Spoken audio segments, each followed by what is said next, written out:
thing. In Canada, you know, we find that they're charging us over 200% for dairy products. You know about that.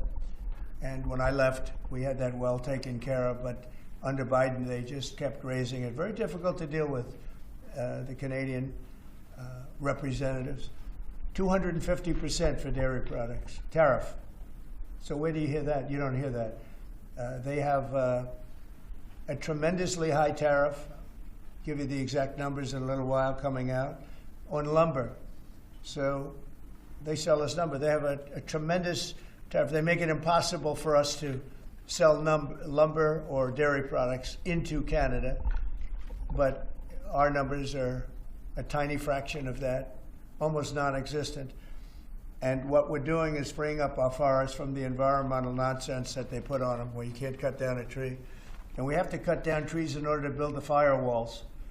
And those trees are sold, but we're freeing it up on an emergency basis because Canada has been ripping us off for years on tariffs for lumber and for dairy products.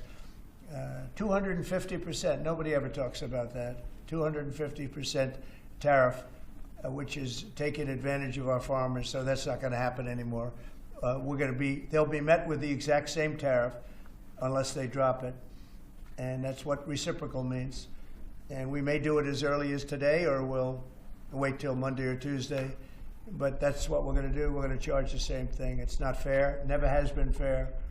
And they've treated our farmers badly. Look, our country's been ripped off by everybody, and that stops now.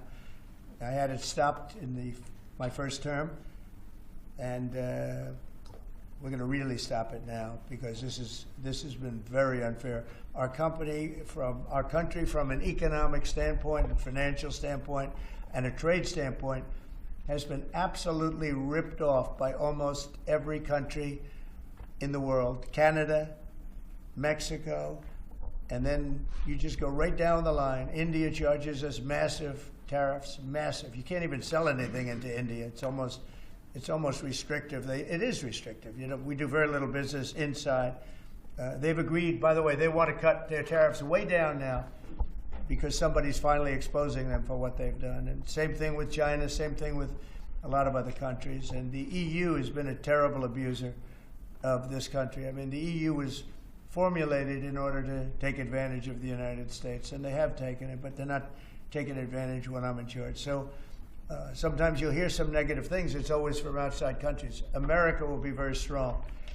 And, you know, if I'm a foreign country, they're going to do fine, but they can't do like they used to do.